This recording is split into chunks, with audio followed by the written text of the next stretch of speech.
Welcome to Manzil with Ansari. We're going to explore this timeline together, starting right here at the beginning.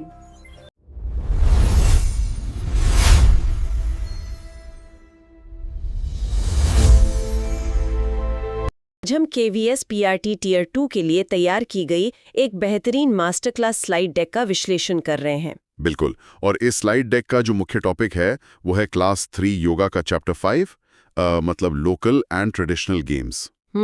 हमारा मकसद यहाँ सिर्फ exam के facts रटना नहीं है ना? बल्कि हम उस पेडागोजी ऑफ प्ले को डिकोड करेंगे जो इन स्थानीय खेलों को एक पूरा का पूरा एजुकेशनल टूल बनाती है। सही कहा। और आज हम इस मास्टर क्लास की हर एक स्लाइड को एकदम स्टेप बाय स्टेप समझेंगे। तो चलिए बिना देरी किए सीधे स्लाइड 1 से शुरू करते हैं। तो जब हम बचपन के स्कूल के मैदान को याद करते हैं तो दिमाग में क्या आता है? चारों तरफ उड़ती हुई धूल, बेतहाशा शोर और पकड़म पकड़ाई खेलते हुए पसीने से लथपथ बच्चे। हाँ, बाहर से देखने पर तो ये सिर्फ एक खेल का मैदान लगता है। एग्जैक्टली। लगता है कि बच्चे बस अपनी फालतू एनर्जी निकाल रहे हैं, लेकिन मास्टर क्लास की शुरुआत ही इस बात से होती है कि ये कोई साधारण मैदान नहीं है। जी, ये दरअसल न्यूरोलॉजी और मनोविज्ञान की एक ओपन एयर लेबोरेटरी है। अरे वाह! ओपन एयर लेबोरेटरी मतलब जहां अनजाने में ही इंसानी जीवन के सबसे जटिल स्किल्स गढ़े जा रहे हैं। बिल्कुल। हम अक्सर खेलों को केवल शारीरिक व्यायाम मान लेते हैं या फिर सोचते हैं कि चलो पढ़ाई से एक छोटा सा ब्रेक मिल गया। हाँ, ज्यादातर लोगों का नजरिया यही होता है। लेकिन जब हम इसके पीछे के विज्ञान को यानी स्लाइड 2 और 3 में दिए गए वाई प्ले के कॉन्सेप्ट को समझते हैं तो पता चलता है कि ये मानव विकास की एक बेहद ही साइंटिफिक प्रोसेस है। तो स्लाइड 2 में इस पेडागोजी ऑफ प्ले को कैसे समझाया गया है? देखो, ये सामग्री खेलने को एक स्ट्रक्चर्ड लर्निंग टूल के रूप में स्थापित करती है। जब हम सर्वांगीण विकास यानी होलिस्टिक डेवलपमेंट की बात करते हैं तो यह मुख्य रूप से 3 स्तंभों पर टिका होता है। शारीरिक, मानसिक और सामाजिक विकास, है ना? जी बिल्कुल। शारीरिक विकास में आपकी फुर्ती, ताकत और संतुलन आता है। मानसिक विकास में त्वरित प्रतिक्रिया मतलब क्विक रिएक्शन और एकाग्रता शामिल है। और सामाजिक विकास में? उसमें सहानुभूति यानी एम्पैथी, टीम वर्क और नियमों का पालन करना आता है।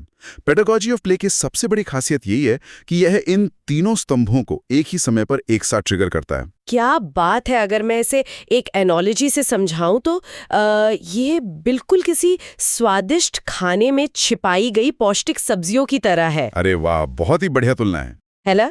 मतलब बच्चों को लगता है कि वो सिर्फ मजे कर रहे हैं, लेकिन असल में वे जीवन के बड़े सबक सीख रहे हैं, जैसे स्मार्टफोन में कोई बैकग्राउंड सॉफ्टवेयर अपडेट चल रहा हो। एग्जैक्टली। और इस बैकग्राउंड अपडेट को और भी इफेक्टिव बनाने के लिए शिक्षक एक बहुत ही खास तकनीक का इस्तेमाल करते हैं जिसका जिक्र स्लाइड 3 में है। अच्छा, वो तकनीक क्या है? इसे वेरिएशन कहा जाता है, यानी खेल के नियमों या मैदान के आकार में जानबूझकर छोटे छोटे बदलाव करना। जैसे अचानक कह देना कि अब से सबको दौड़ने के बजाय एक पैर पर कूदकर भागना है। जी हाँ, और ये सिर्फ मजे के लिए या खेल को मुश्किल बनाने के लिए नहीं होता।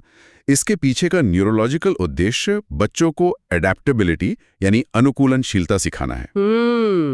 मतलब जब परिस्थितियां अचानक बदलती हैं तो दिमाग की न्यूरल पाथवेज नए तरीके से काम करने के लिए मजबूर होते हैं। बिल्कुल। और साथ ही ये इंक्लूसिविटी या समावेशन भी सिखाता है ताकि हर शारीरिक क्षमता का बच्चा खेल का हिस्सा बन सके। एग्जाम के नजरिए से ये बहुत महत्वपूर्ण पॉइंट है। सही बात है। चलिए नेक्स्ट स्लाइड की तरफ बढ़ते हैं, स्लाइड 4 और 5, जहां टारगेटिंग और चेसिंग गेम्स की बात की गई है। जी, निशानेबाजी और भागदौड़ वाले खेल। इनमें सबसे पहला और मशहूर नाम आता है 7 स्टोन्स का। हाँ, जिसे अलग अलग क्षेत्रीय भाषाओं में सतोलिया, पिट्ठू, लगोरी या नारगोलोई भी कहा जाता है। इसका नियम बहुत सीधा है ना? एक खिलाड़ी गेंद से 7 चपटे पत्थरों को गिराता है और फिर उसकी टीम उन्हें वापस जमाने की कोशिश करती है और विरोधी टीम उन्हें गेंद मारकर आउट करने की फिराक में रहती है। यहाँ मैं अपना एक अनुभव शेयर करना चाहूंगी। बचपन में जब मेरी पत्थर जमाने की बारी आती थी तो मेरे हाथ सचमुच कांपते थे। ऐसा पैनिक की वजह से होता होगा? बिल्कुल। एक अजीब सा डर होता था क्योंकि पता होता था कि पीछे से एक गेंद तेजी से मेरी पीठ पर लगने वाली है।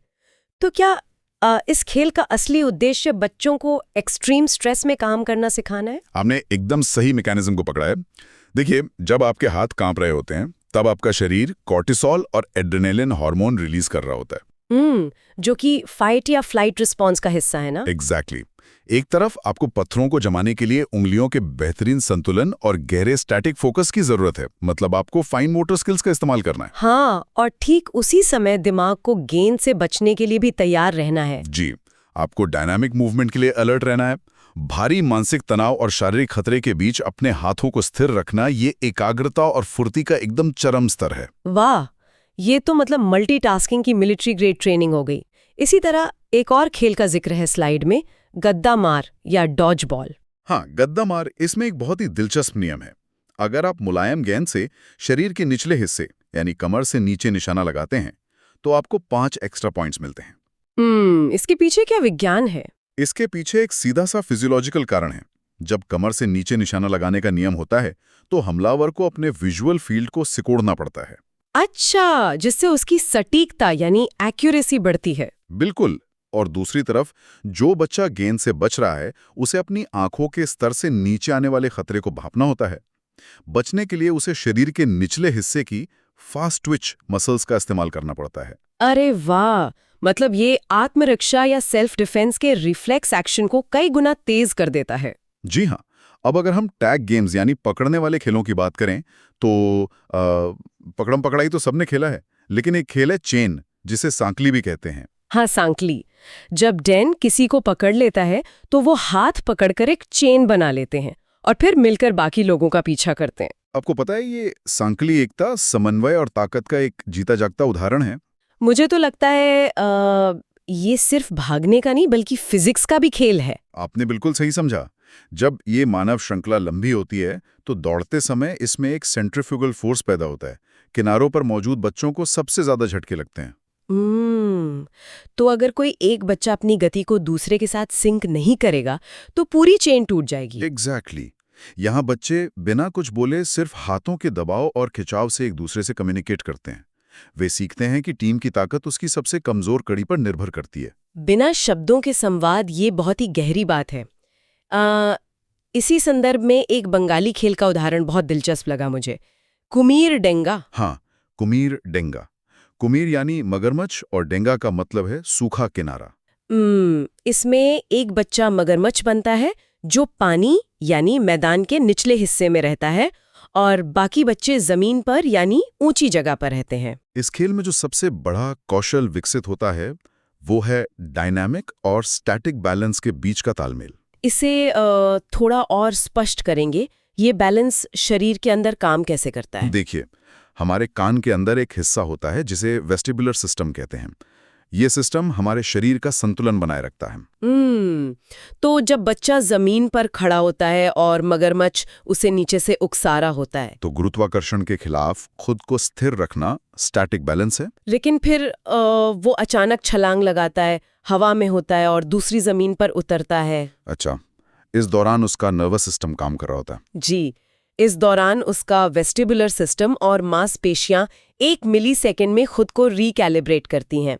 स्थिर अवस्था से एकदम से तीव्र गति में आना और फिर ब्रेक लगाकर स्थिर हो जाना, ये नर्वस सिस्टम की बहुत ही एडवांस्ड ट्रेनिंग है। मतलब हम मैदान में सिर्फ खेल नहीं रहे थे, हम अपने नर्वस सिस्टम को ट्यून कर रहे थे। बिल्कुल।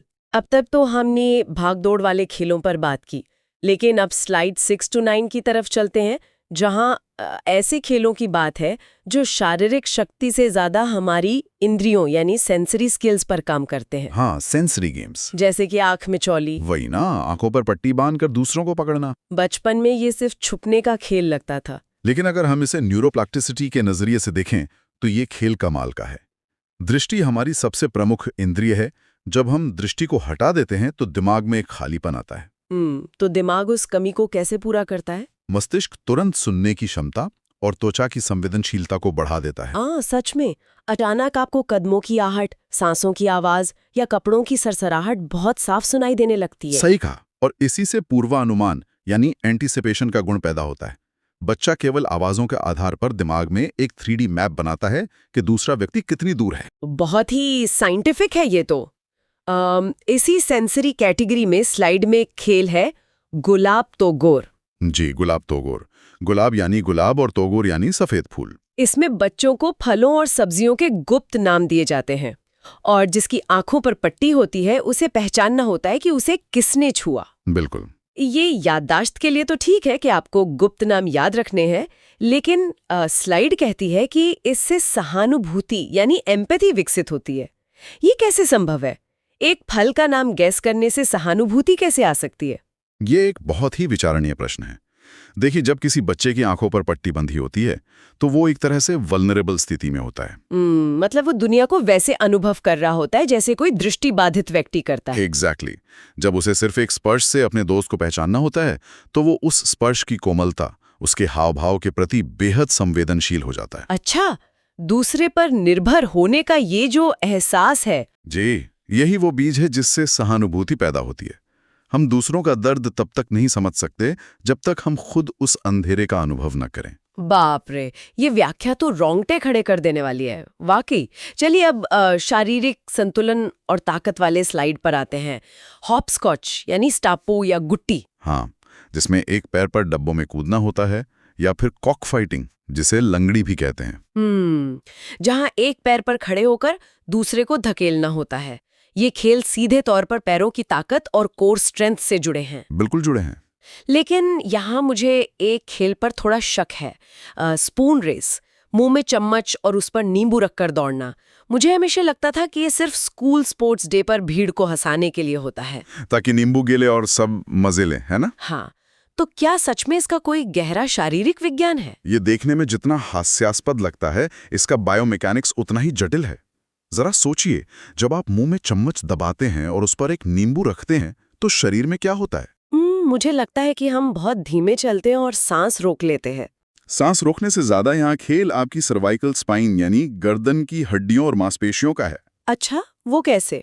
चलते समय जमीन से जो झटके पैरों के रास्ते ऊपर आते हैं, उन्हें एब्जॉर्ब करने के लिए आपकी गर्दन और पीठ के ऊपरी हिस्से की मांसपेशियां एक खास तरह के तनाव में आ जाती हैं। मतलब वे एक शॉक एब्जॉर्बर का काम करती हैं ताकि वो झटका चम्मच तक न पहुंचे। बिल्कुल। ये गर्दन की स्थिरता और फोकस का बहुत ही उच्च स्तरीय व्यायाम है। बिना नींबू गिराए फिनिश लाइन तक पहुंचना माइक्रो मसल कंट्रोल की मांग करता है। अरे वाह, मैंने कभी इस नजरिए से स्पून रेस को नहीं देखा था। यह सच में दिमाग घुमा देने वाला है। और जब हम तालमेल की बात कर रहे हैं तो 3-लेगेड रेस का जिक्र करना भी जरूरी है। जी, 3 पैरों वाली दौड़, जहां 2 बच्चों के पैरों को बांध दिया जाता है। ये एक ऐसा कॉन्सेप्ट है जिसका एक वर्जन पैरालंपिक्स में भी खेला जाता है। एग्जाम पॉइंट ऑफ व्यू से ये एक बहुत बड़ा फैक्ट है। ये इस बात का प्रमाण है कि एक दूसरे के शारीरिक गति के साथ सिंक्रोनाइज करना कितना जरूरी स्किल है। जी हाँ, अगर एक कदम भी गलत पड़ा तो दोनों गिरेंगे। ये आपसी भरोसे का चरम है। यहाँ एक बहुत बड़ा सवाल उठता है। बच्चे मैदान में गए, उन्होंने खूब भाग दौड़ की, उनके शरीर में एड्रीनलिन दौड़ रहा है, खेल खत्म हो गया, लेकिन असल में ये सब उनके दिमाग में रजिस्टर कैसे होता है? आप पूछना चाह रही हैं कि वो सीखते कैसे हैं इन सब से? हाँ, मतलब अगर एक टग ऑफ वॉर खत्म हुआ है तो जो टीम हारी है वो तो गुस्से में होगी ना।